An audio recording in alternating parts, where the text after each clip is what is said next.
Every marriage has its tough moments, but there are some people saying it's now harder than ever. With a closer look at why and what to do about it is Adizah Azubuike, who is a registered psychologist. Welcome.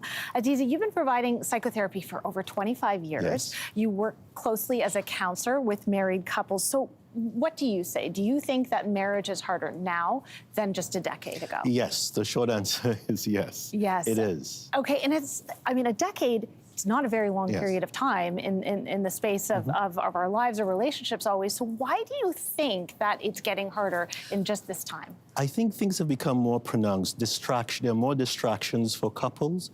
We now scroll alone on our phones than we stroll together and talk with each other. We have different times where we spend, the phone is ubiquitous and is there all the time.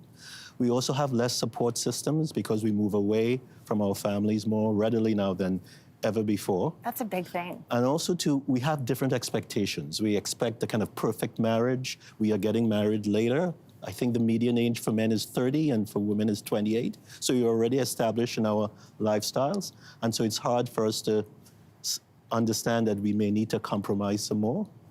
And also, too, it's difficult for people to recognize how much working, we went through a pandemic, and working from home and spending so much time together.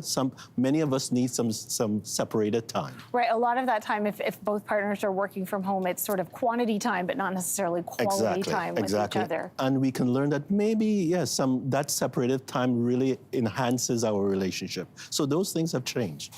They have changed a Yes, lot. a lot over the about last. it. Okay, Yeah. so let's talk about solutions. You have come up with 4 C's to make a marriage work. Yes. So first and foremost, and this is always something we should be doing, it's communicate. Yes. And again, this is just an alliterative device to help people remember what the research shows. So communication, people often think, well, communication what? We talk about our desires, our needs, our aspirations, our dreams. Remember that we talked a lot when we first dated.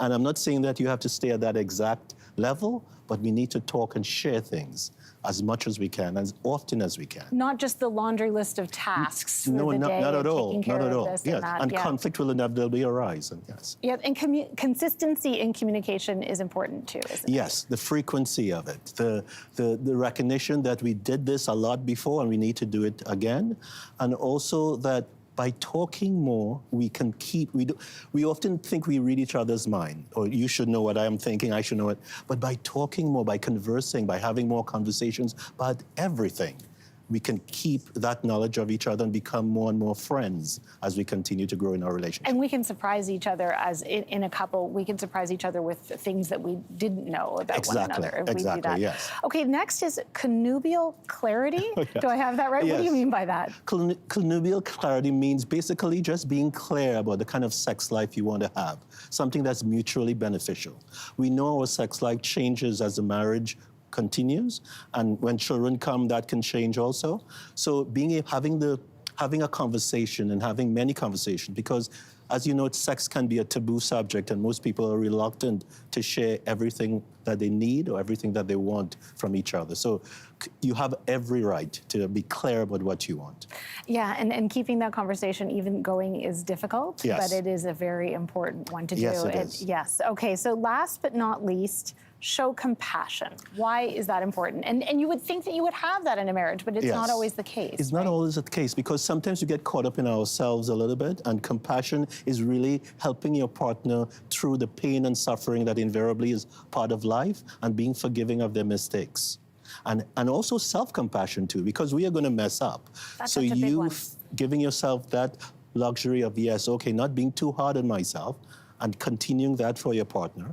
And by being more forgiving, we can realize that we can repair mistakes. We are not all perfect. So it's important for us that when we do make mistakes, we can forgive ourselves, and we can forgive our partner, and we can try to continue to connect with each other.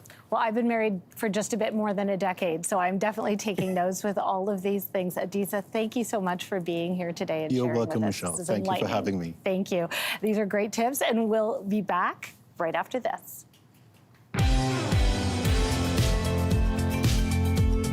Hey, thanks for watching. If you liked this, be sure to subscribe here, or you can check out more Your Morning videos right here.